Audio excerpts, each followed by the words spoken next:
अस्सलाम वालेकुम। आज हम पढ़ेंगे, हमारा चैप्टर सेम है, chapter 8 a nation strength poem, जो हमने रीडिंग की थी पिछले लेसन में। आज हम इसके जो हैं वो सिनोनिम्स और एंटोनिम्स यानी कि हम मायनी और मुतजाद अल्फाज वाले जो क्वेश्चन हैं पार्ट ए और पार्ट बी के, हम वो देखेंगे। तो वहां से हम देखेंगे, पोइम में से भी चुनेंगे और बाकी आगे चलेंगे। आपका पहला जो बी है, पहले बी से शुरू करेंगे ताकि मैं आपको बता दूं कि सिनोनिम्स और एंटोनिम्स जो हैं वो क्या होते हैं। तो हमें कहा गया है फाइंड सिनोनिम्स। ये लफ्ज है सिनोनिम्स, शायद आपने ना सुना हो पहले, अगर नहीं सुना हुआ तो इनको अच्छी तरह याद कर ले। Synonyms, synonyms and antonyms of the following words in thesaurus। ये भी thesaurus, synonyms, antonyms, thesaurus। अब मैं आपको आगे बताऊंगी कि ये होते क्या हैं और ये फिर हम हल भी करेंगे, लेकिन हमें पहले ये जानना है कि synonyms क्या है, antonyms क्या है और thesaurus क्या होता है। तो ये हम पहले देखते हैं। अच्छा, अब थेसॉरस जो है वो डिक्शनरी की तरह की एक किताब है आपकी, और डिक्शनरी में तो हमें मीनिंग जो है वो मिलता है, लेकिन सिनोनिम्स और एंटोनिम्स जो है वो हमें थेसॉरस में मिलते हैं। यानी कि सिनोनिम्स वो अल्फाज जो कि हम मायनी होते हैं, और एंटोनिम वो अल्फाज जो आपके मुतजाद होते हैं। तो हम आगे देखते हैं कि कौन कौन से लफ्ज जो हैं वो क्या होते हैं। सिनोनिम, जैसे मैंने पहले भी बताया, हम मायनी अल्फाज, a word that is similar in meaning. Synonym से सिमिलर याद रखें, सिमिलर इज सिनोनिम। ऐसे अल्फाज जो मायनी में एक जैसे हों, यानी similar in meaning. Smiling, happy जैसे होता है, ये दो लफ्ज आपके एग्जाम्पल आ गए। Antonym, a word that is opposite in meaning, happy, sad। मुतजाद अल्फाज, एक ऐसा लफ्ज जो मायने में मुतजाद हो। मुतजाद तो आपने सुने होंगे। We can find synonyms and antonyms in the thesaurus। किस में से मिलता है? thesaurus में से हम तलाश इनकी कर सकते हैं। thesaurus जैसे डिक्शनरी होती है, उसी तरह का एक किताब होती है जिसको हम thesaurus का नाम देते हैं, जिसमें हम मायने अल्फाज भी इस्तेमाल ढूंढ सकते हैं और मुतजाद अल्फाज भी जो हैं वो ढूंढ सकते हैं। अब है कि why should we use a thesaurus, क्यों हमें इस्तेमाल जो है वो करनी चाहिए। to find a word that is similar in meaning, जो ऐसा लफ्ज जो कि मायने में एक जैसा हो।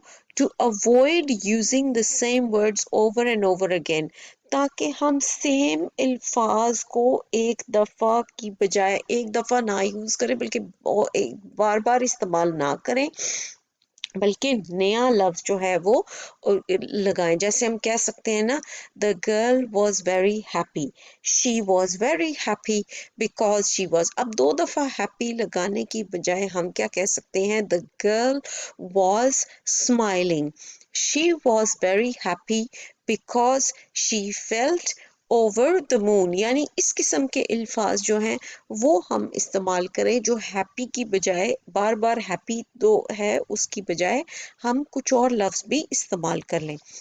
टू लर्न न्यू वर्ड, और क्या थेसॉरस क्यों इस्तेमाल हो सकते हैं, नया लफ्ज भी सीख सकते हैं आप।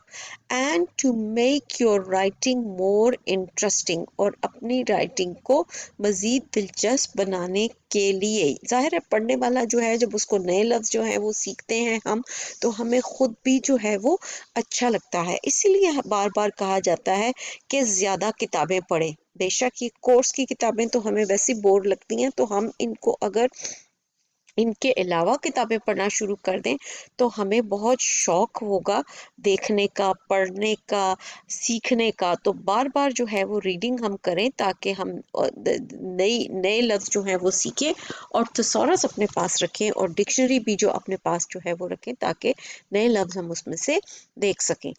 अब हम आगे चलते हैं, थोड़ी सी एग्जांपल्स देख लेते हैं। सिनोनिम मैंने जैसे पहले बताया, जिनको हम मायनी अल्फाज हैं।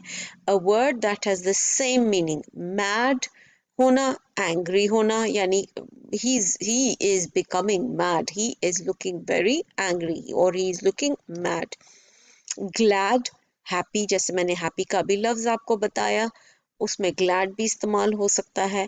सैड का लफ्ज आपने सुना हुआ है. अगर आपने ग्लूमी नहीं सुना हुआ तो he is looking rather sad today, he is looking gloomy और he is looking down. Scared, scared डरना, अफ्रेड भी डरना, ये दोनों लफ्जों का एक ही मायने है. इस तरह के और भी अल्फाज जो हैं वो होते हैं. अब हम एंटोनिम देख लेते हैं. एंटोनिम थोड़े आसान इसलिए होते हैं कि आपने वेरी कॉमनली पढ़े होते हैं. A word that has the opposite meaning of another word. Opposite है, मुतजाद अल्फाज है. Hot, cold, big, little, up, down. तो ये लफ्ज आपने जो है ये सुने होंगे. और सिनोनिम्स जो हैं वो ज़्यादा ट्रिकी होते हैं, वो ज़रा हम पढ़ सकते हैं और उनकी प्रैक्टिस कर सकते हैं.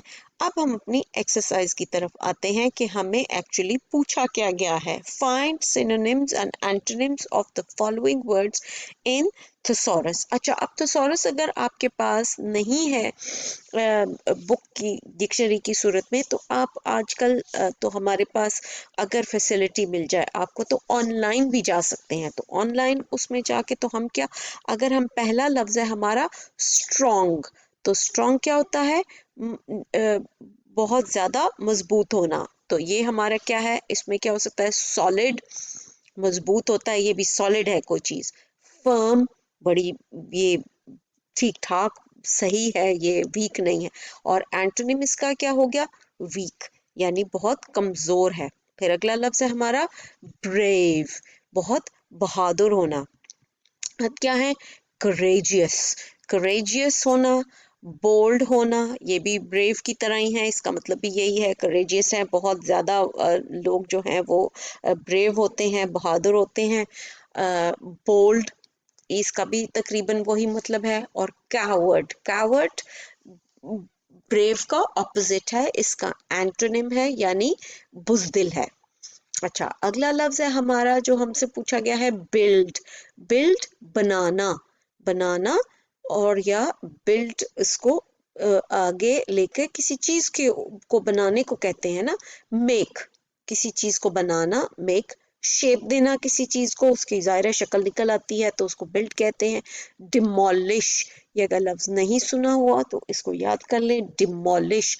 बिल्ड का ऑपोजिट क्या है, डिमोलिश, गिराना. बिल्ड बनाना, डिमोलिश कराना. डीप, डीप का क्या मतलब है, बहुत ज्यादा गहराई में जाना. गहराई होती किसी चीज की, गहराई यानी नीचे की तरफ जाना. डीप नीचे होता है ना, बीनीथ, नीचे. बॉटमलेस, बॉटमलेस, जिसका हमें अंदाजा नहीं है कि नीचे क्या है, नीचे कुछ भी नहीं, बहुत ज्यादा नीचा है, बॉटमलेस है, यानी इसका नीचे की हद का हमें पता नहीं है. और डीप का ऑपोजिट क्या है, शैलो. शैलो, शैलो का मतलब है जो कि बिल्कुल डीप ना हो, कम, मतलब हमें पता हो कि नीचे जो है वो बिल्कुल ही कम जगह जो है. जैसे हम, the water is very deep, the water is very shallow, बहुत ज्यादा गहराई में है. और ये बहुत ज्यादा कम, कम है, गहराई है ही नहीं, बिल्कुल भी नहीं है वहां पे, कम है, बिल्कुल थोड़ा है, तो शैलो है. अब हमने ये सिनोनिम्स और एंटोनिम्स इन वर्ड्स के जो हैं वो ढूंढ लिए हैं, देख लिए हैं. और ढूंढने का तरीका यही है, जैसे मैंने आपको बताया कि दो तरीके हैं. या तो आप ऑनलाइन थेसॉरस जो है वो डाल सकते हैं, ये बुक का नाम है. या फिर आप जो है इस किताब में से आप इसको डिक्शनरी की तरह की है और हमारी लाइब्रेरी में भी हैं और हमारे स्कूल में भी पाई जाती हैं, वो आप जो है वो उनमें से ढूंढ लें. अच्छा, अब हमें आगे इन्होंने एक सवाल जो है वो हमसे पूछा है कि ये वाले जो क्वेश्चंस हैं, हमारा एक और अगला सवाल जो आता है वो मैं पहले आपको दिखा देती हूँ. कि उन्होंने कहा है कि ये वाले जो अल्फाज हैं, find out the words from the poem which have almost the same meaning as in column A and write them in column B. column A में हमें कुछ अल्फाज दिए गए हैं और हमें कहा गया है कि हम अपनी पोएम में से कॉलम बी में वो ढूंढ के लिखें. तो पोएम की तरफ हम वापस जाएंगे और देखेंगे ये क्या अल्फाज हैं. Important, respect, have courage, support, और मेक, इन लफ्ज़ों का मतलब भी हमने सीखा हुआ है। पोइम की तरफ हम वापस चले जाते हैं। इम्पोर्टेंट, पहला लफ्ज हमें क्या बोला गया है कि हम पोइम में से ढूंढें कि जो उसके मिलता जुलता हो। इम्पोर्टेंट, इम्पोर्टेंट यानी ग्रेट, इसके साथ ग्रेट चल सकता है। इम्पोर्टेंट का मतलब है बहुत इम्पोर्टेंट है, बहुत ज़्यादा ज़रूरी है, या बहुत ज़्यादा अच्छा है, या अजीम है। तो ये इसके साथ ग्रेट जो है वो हम ये इसके साथ का लफ्ज जो है वो ढूंढ सकते हैं। फिर दूसरा लफ्ज हमें क्या कहा गया है? रिस्पेक्ट, यानी किसी भी किस्म की इज्जत है, वकार है। तो ये वकार का लफ्ज हमारा यहाँ पे क्या है? इज्जत या वकार। ऑनर, ऑनर का लफ्ज हमारा जो है वो हमने सीखा हुआ है। ऑनर का लफ्ज इसके साथ मिलता जुलता है, वो हमने यहाँ से चुन लिया है। अच्छा, हैव करेज, फिर हमें बताया गया है कि ये वाला लफ्ज हम जो है वो ढूंढें। और हैव करेज, करेज पहले भी हमने देखा थिसॉरस में से कि करेजियस या ब्रेव जो है वो तकरीबन मिलते जुलते हैं, इनका एक ही मायनी है करेज, यानी बहादुरी दिखाना या बहादुर होना। तो इसमें से क्या है? ब्रेव हम देख सकते हैं, ये हमारे अल्फाज हो गए। फिर हमें लफ्ज जो है वो दिया गया है मेक। मेक पहले भी हमने देखा कि मेक क्या होता है? बिल्ड के मायने क्या है? बिल्ड या मेक एक ही बात है, इनको बनाना, बिल्ड करना। फिर है सपोर्ट। सपोर्ट का लफ्ज हमें दिया गया है किसी चीज को, क्या चीज सपोर्ट करती है, और सपोर्ट के लिए हम क्या इस्तेमाल कर सकते हैं? पिलर, पिलर एक सपोर्ट है। पिलर जो है वो एक बुनियाद, सॉरी, हमारी जो है वो एक कह लें कि इसको बुनियाद को ऊपर ले जाने वाली चीज क्या है? पिलर है। पिलर हमारा होता है सतून।